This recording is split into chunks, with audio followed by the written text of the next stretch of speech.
रहमान रहीम, अस्सलाम वालेकुम। एक नए व्लॉग के साथ मैं हूं सलमान हैदर। दुआ परवरदिगार से कि उसने आपको और आपके अहले खाना को अपनी हिफ्ज़ो अमान में रखा हो। इस बार जगह बदली है जी, और जगह वो है जो रियल टाइम पे है।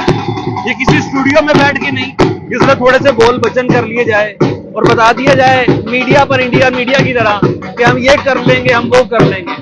मैं इस वक्त वाघा बॉर्डर पर हूं, इसको पाकिस्तान की जानिब से वाघा और इंडिया की जानिब से इसको अटारी कहा जाता है। जो मंजर खुद आंखों से विजुलाइज कर रहा हूं, मैंने कहा वो आपके साथ मैं भी शेयर करूं। परेड का जोशो खरोश तो दीदरी है ही है। हमने देखा इधर अंग्रेज हजरात भी आए हुए हैं, दुनिया भर से मेहमान आए हैं कि भाई इधर देखें तो सही ये कैसी कौम है।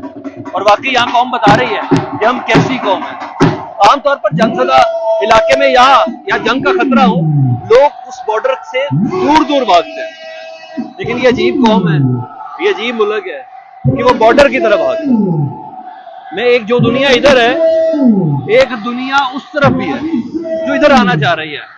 लेकिन क्या करें, गुंजाइश भी तो देख।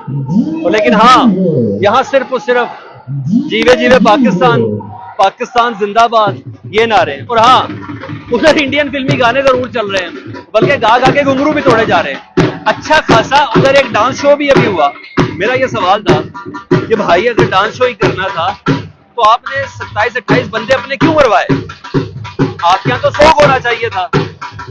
आप ये घुंघरू क्यों तोड़ रहे हैं नाच नाच? ये मेरा अपनी जगह पे एक सवाल था। लेकिन बहरहाल जब मैं इधर आया तो मुझे पता चला कि इंडियन मीडिया, जिसको गोदी मीडिया भी कहते हैं, कि सब जंग उसके आसार उस मीडिया के स्टूडियो के अंदर ही है। असल जंग और उसके आसार देखने हैं ना तो ये वाघा बॉर्डर पर आए। यहाँ लोगों पे खास किस्म का इत्मीनान भी है, एक खास किस्म का जोश भी है और खास किस्म का जज्बा भी है। और सबसे बड़ी बात है कि वहां से लाए हुए लोग लाए गए बड़े डिसिप्लिन फॉर्म में। कभी इंडियन किसी गाने पे डांस, कभी किसी पे भंगड़ा, कभी किसी पे हो रहा। ये लोग खुद आए हैं, उनकी हालत देखें, इनका जज्बा देखें। और हाँ, सबसे बड़ी बात, पाकिस्तान रेंजर्स के ये जवान देखे आप, सर इनके कद काट देखे, और वो 4-4 फीट के, 5-5 फीट के इंडियन बीएसएफ के एहलकार देखे। कहाँ ये 7 फीट के जवान, उनकी शक्लें, इनके कदगाड़ देखे तो पता चलता भाई जिसे कहते हैं रियल टाइम चेकमेट। हाँ, कुछ चेकमेट हमने उधर भी कराया ना, राफेल की शक्ल में कराया जम्मू में। 4 उड़ाए, बिठाए ऐसे जैसे पैसेंजर प्लेन था। पता चला अब पाकिस्तान के रेडार्स ने उसको जैम कर दिया। एक चेकमेट हमने दिया बहरी फौज की तरफ से, कि पाकिस्तान की नेवी ने, और नेवी ने उनके विक्रांत से लेके दीगर तमाम कहा गया जी हमने बहरी बेड़े उतार दिए, जंगी जहाज बरदार जहाज उतार दिए, और अब पाकिस्तान का पानियों में मुकाबला होगा। लेकिन जब पाकिस्तान ने अपनी ड्रिल की तो वो वहां से भाग गए। रही बात सही कसर, वो टल्ला की रेंज पता चल गई जहां आर्मी चीफ साहब खुद मौजूद थे। उस रेंज की प्रैक्टिस ने यह भी बता दिया कि अगर कोई शरारत वगैरह हुई किसी भी कन्वेंशनल प्रोग्राम के तहत, जो कि होनी नहीं, मुमकिन नहीं, मैं आपको बताऊं, सिर्फ और सिर्फ शैतानियत होनी है भारत की तरफ से, तो जंग नहीं हो सकती। लेकिन अगर हुई तो हम उसका जवाब कैसे दे सकते हैं? तो यानी हर लिहाज से पाकिस्तान की एयरफोर्स हो रेडी, तैयार बैठी है। जी हाँ, ना सिर्फ तैयार बैठी है, मैं आपको बता रहा हूँ फुली ऑपरेटेड हो चुके हैं। मैं बॉर्डर पे खड़े होके आपको ये इंफॉर्मेशन दे रहा हूँ, निहायत ही वसूख के साथ कह रहा हूँ कि हमारा स्कर्दू, हमारा सवाद, हमारा नूर खान एयरबेस, ये सब मुकम्मल तौर पर एक्टिव है। हाँ, वो जज्बाती है क्योंकि भाई प्रैक्टिकल लोग हैं, शायद उसी तरीके से आगे चल रहे हैं। लेकिन बहरहाल इतनी मुझे समझ आ गई है कि मैंने कहा मैं स्टूडियो में बैठ के पाकिस्तान की कौम, पाकिस्तान की फौज, पाकिस्तान की इन तमाम अमलदारियों की तारीफ करूं, इस ग्राउंड पे आऊं तो ग्राउंड बताती है सर हम हर वक्त तैयार है। हमें किसी ड्रिल की जरूरत नहीं है, हमें किसी प्रैक्टिस की जरूरत नहीं है। जो चीज है इक्विप्ड भी है, हर हालत में तैयार है। हाँ, अमन की ख्वाहिश रखते हैं, सुलह की ख्वाहिश रखते हैं, लेकिन ये हमारी ख्वाहिश है, ये हमारी मजबूरी नहीं है। अगर किसी को ऐसा लग रहा है मजबूरी है, वो मैंने बताया ना, वो इंडियन मीडिया, गोदी मीडिया के चक्कर में। उन्होंने कहा प्लीज इधर आए, ये मंजर देखें, ये गेट के पास आए, मैं थोड़ी और चीजें भी आपको दिखाता हूं। अच्छा, देखिए ये शहजादा हमारा, इससे पूछे ना, अरे यार मुझे बताओ अल्लाह ने पाकिस्तानी तो बनाया, ये जज्बा कौन सा जिसके तहत इधर आए हो? ये अल्लाह ताला हिम्मत देने वाला। अच्छा, जी, क्या क्या सोच के आए हो भाई? इंडिया ने तो बड़ा थ्रेट दिया हुआ है हमें। लेकिन हम अपनी जान का नजराना देने के लिए अपनी कौम के लिए तैयार हैं, आखिरी सांस तक, आखिरी खून के कतरे तक। अच्छा, आपको कोई लेके तो नहीं आया इधर? हम खुद आते हैं रोजाना, 11 साल से पाकिस्तान की खिदमत कर रहे हैं। अच्छा, खुद आते हैं। जी, और ये 11 साल में तो कई बार धमकियां हो गई पाकिस्तान को, कर बेचारे कुछ नहीं सके। कभी कोई कौवा मारा तो कभी कोई दरख्त गिरा दिया। नहीं, जब इमरान खान का दौर था तो कश्मीर के उनको सबक सिखाया था ना, चाय पीने का मौका दिया, अब चाय भी पीने का मौका नहीं मिलेगा उनको, इस बार ही नहीं मिलेगा। नहीं मिलेगा। मिस करते हैं आप इस वक्त? आप समझते हैं कि पाकिस्तान की कौम इस बार भी इकट्ठी है मुकम्मल तौर पर? इंशाल्लाह अपनी जान से ज्यादा, जान से ज्यादा? अपनी जान भी अपने पाकिस्तान के लिए तैयार है देने के लिए। बहुत शुक्रिया आपके साथ, बहुत शुक्रिया। खुशकिस्मती से हमें ब्रिगेडियर गजनफर साहब मिल गए हैं। मेरा तो बोल के गला और नारे मार के गला थक गया है। जरा थोड़ा सा जज्बा इनकी तरफ से और जरूर ले लेते हैं। गजनफर साहब, आपने ऐसे कई थ्रेट्स माजी में देखे भी, फील भी किए, 2019 वाला भी, वो कबा मार ऑपरेशन भी देखा आपने। इस बार इसको कैसे मुख्तलिफ देख रहे हैं आप? इसको मुख्तलिफ मैं इसलिए देख रहा हूँ कि पहले बातें होती थी, दावे होते थे। इस दफा जो आपने जिक्र किया कब्बा मार ऑपरेशन का, जो प्रैक्टिकल हो चुका है ना, जो सबूत है ग्राउंड पे, इंडिया के 2 जहाज मार के 1 हेलीकॉप्टर उन्होंने अपना मार दिया।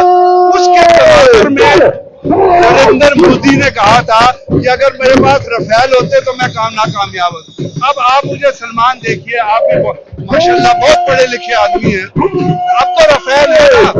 तो परसों रफेल आए थे, जब आए थे तो क्या हुआ, हमारे भी जहाज ऊपर चले गए। उनका deputy chief army staff, deputy chief of air staff ये कहता है कि रफेल तैयार होने एयरफोर्स ने हमारा इलेक्ट्रॉनिक जैम कर दिया, जिससे हम रास्ता भूल गए। आपसे गुजारिश है, अब आप ये मैं कोई अपनी तरफ से नहीं कह रहा, आप उठा के पढ़ लीजिए, स्टेटमेंट उठा के पढ़ लीजिए, जिसकी वजह से क्या हुआ, उसको सैक कर दिया गया। तो मैं उस तनाजुर में जब चीज को देखता हूँ, और जब मैं यहाँ पे लोगों को बैठे देखता हूँ, आप जैसे यंग लोगों को मैं यहाँ पे देखता हूँ, ये लोगों को मैं देखता हूँ, रेंजर्स को मैं देखता हूँ, तो मुझे लगता है कि पाकिस्तानी कौम कभी सोती नहीं है, ये हमेशा आंखें खोल के जागती है, और आज भी जाग रही है। जब आप थ्रेट दे रहे हैं, कल भी जागेगी। आने वाले दिनों में फौज जो है वो आवाम के भरोसे पर लड़ती है, और जब ये भरोसा पूरा होता है तो फिर सोल्जर नहीं छोड़ता। मैं आपको ये बताऊं कि दुनिया में सबसे बड़ी टैंकों की जांच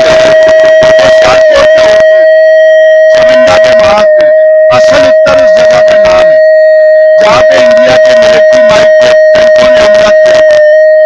मैं आपको ये बताऊंगा, आप यकीन करेंगे, जाके तारीख पढ़ लीजिएगा, वहां पे पाकिस्तान का एक इन्फेंट्री डिवीजन और गालिबन 2 आर्मर यूनिट्स थी, उन्होंने पूरे इंडिया के डिवीजन का मुकाबला किया।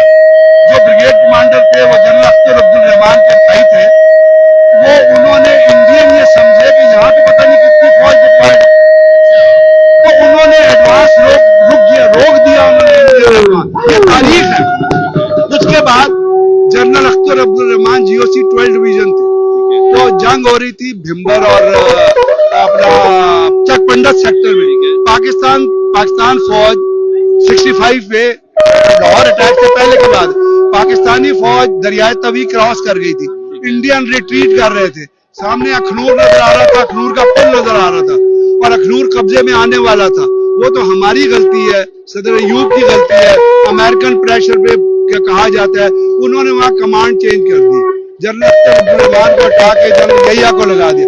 जनरल यहिया इनएफिशिएंट आदमी था, 36 घंटे का पॉज आ गया, जिसकी वजह से इंडिया को एडवांटेज हो गया। तो इस बार तो इंडिया को कोई एडवांटेज नहीं है ना। मुझे क्यों उनके मीडिया को देख के ऐसा लग रहा है वो रिट्रीव कर रहे हैं। अब वो इस जो एस्केलेट करने की कोशिश उन्होंने की थी ना हमारी तैयारियों, जिस तरह हम मुसलसल चेकमेट उन्हें दे रहे हैं, कि ऐसा लग रहा है कि जैसे वो रिट्रीव कर रहे हैं। अब वो देखिए ना, जब आप झूठ पे इमारत बनाएंगे, अगर आप इमारत के नीचे रेत ज्यादा लगा दे, सीमेंट कम लगाएं, रिजल्ट क्या होगा? इमारत गिर पड़ेगी। अगर आप सच कम रखें, झूठ ज्यादा रखें, तो आप उसको कब तक सस्टेन करेंगे?